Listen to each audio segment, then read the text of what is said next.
বন্ধুরা তোমরা কেমন আছো? আমি ভালো আছি। বাপের বাড়িতে এসেছি, এসে আমরা একটু বেড়াতে যাওয়ার প্ল্যানিং করলাম। বাপের বাড়ি কাছাকাছি 35 থেকে 40 মিনিট দূরে একটা জায়গাটার নাম নতুন পুকুর। তোমরা যারা যারা জানো তারা তো বুঝতে পারবে, যারা যারা জানো না, আমার অনেক বন্ধু আছে জানে না। তো নতুন পুকুর, এটা একটা চণ্ডী মন্দির। তো আমরা ফাইনালি চলে এসেছি মন্দিরে। আমরা অনেকেই মিলে এসেছিলাম, শুধু আমার ছেলে, আমার ভাই আসেনি, আর বাকি মা আসেনি, ঠাকুমা আসেনি, আর সবাই মিলে এসেছিলাম। মানে খুব ভালোই একটা মজার ব্যাপার হয়েছে। সবাই মিলে খুব খাওয়া দাওয়া করলাম, আনন্দ করলাম। আর এখানে একটা মানে মন্দিরটা তোমরা দেখতে পাবে, মন্দিরটা একটা খুব বড় ফিশারি আছে, ওখানে আমরা বসেছিলাম। মানে এত হাওয়া দিচ্ছিল, সব বসে বসে হাওয়া খেতে খেতে সব খাওয়ারও খেলাম, না অনেক কিছু বসে বসে গল্প করলাম। আমাদের সত্যি করে দীঘা যাওয়ার প্ল্যানিং ছিল, কিন্তু আমাদের প্রত্যেকেরই ছেলে মেয়েদের স্কুল আছে, তার জন্য আমরা ওটা প্রোগ্রামটা ক্যান্সেল করলাম। ওটা বললাম যে পরে তখন যাওয়া যাবার, প্রচণ্ড গরম ছিল তাই জন্য ক্যান্সেল করলাম। বললাম কাছাকাছি কোথাও থেকে চলো সবাই মিলে ঘুরে আসি। মানে সবাই মিলে বেড়াতে গেলে কাছাকাছি যেখানেই যাওয়া হোক না কেন, খুব সুন্দর একটা ব্যাপার হয়। আর আমি সত্যি কথা বলতে ফ্যামিলির সঙ্গে টাইম স্পেন্ড করতে খুবই পছন্দ করি। জায়গাটা দেখেছো তোমরা, কত সুন্দর, কত অপূর্ব জায়গা,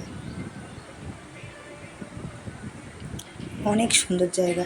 এটা মা চণ্ডীর মন্দির, এখানে বিয়ে দেওয়া হয়, নতুন ছেলে মেয়েদের বরকনেদের বিয়ে দেওয়া হয়। এটা ফোয়ারা, আর এটা হচ্ছে ওই লেকের কাছে এটা চালান হয়। বাট আমরা যখন এসেছিলাম এটা বন্ধ হয়ে গেছিলো, তাও মেয়ে বায়না করছিল, তাই জন্য ওর বাবা ওকে একটু নিচের দিকে নেমে দেখাতে নিয়ে গেছিলো। আর ওর কাছে যেটা দাঁড়িয়েছে ওটা আমার বোনের ছেলে, মানে বোন মানে দিদির ছেলে। আমি ছোট ওদের থেকে, ওরা আমার দিদি হয়। মন্দিরটা মানে তোমরা ফোনে দেখতে পাচ্ছ কীরকম জানি না, মন্দিরটা অনেকটাই বড় ছিল। এখানে একটা পুকুর আছে, এই পুকুরে আবার খুব বড় বড় মাছ আছে, এখানে বিশাল ব্যাপার হয়। এই যে পুকুরটা, এখানে খুব বড় বড় মাছ আছে। আমরা সব এদিক ওদিক ঘোরাঘুরি করলাম, বেশ কিছুক্ষণ ঘোরাঘুরি করলাম করে, তবে এটা এটা দেখতে পাচ্ছ, এটা আমার বড় ভাইয়ের ছেলে, বড় ভাই মানে আমার পিসির ছেলে, সরি ওর মেয়ে। এটা দেখেছো তোমরা, আমার ভাইকে আমার ছেলেকে দেখো, ওরা হাসছে, কারণ ওদেরকে যখন আমরা ডেকেছিলাম ওরা আসতে রাজি হয়নি। তারপরে ওরা বাড়িতে অনেক টাইম আমরা যাইনি দেখে বাড়িতে থাকতে না পেরে বাড়িতে যা পোশাক পরেছিল ওটা পরেই ওরা চলে এসছে। সবাই একসঙ্গে হলে ওদেরও তো মন হয় জয়েন হওয়ার জন্য, ডেকেছিলাম ওদের, ওরা আসেনি। আর আমরা একটু ফুচকাও খাওয়া দাওয়া করলাম। ভাই পিসির ছেলে, ভাই ওর শ্বশুর বাড়িতে এসছে, মানে এখানেই ও কাছাকাছি শ্বশুর বাড়ি, ও বেড়াতে এসেছিলো এখানে। এই যে এটা আমার ভাইয়ের স্ত্রী, এসে দেখা হয়ে গেল সবার সঙ্গে একসঙ্গে। সবাই মিলে প্রচুর মজা করলাম, প্রচুর আনন্দ করলাম, কি বলবো আর।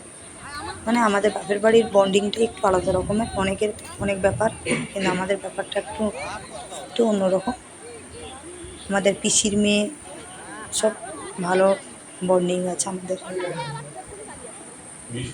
ভালো খাওয়া দাওয়া করলাম করে এবার বাড়ি ফেরার পালা। অনেকটা রাত্রি হয়ে গেছিলো, 8:30 বেজে গেছিলো, আমরা বাড়ি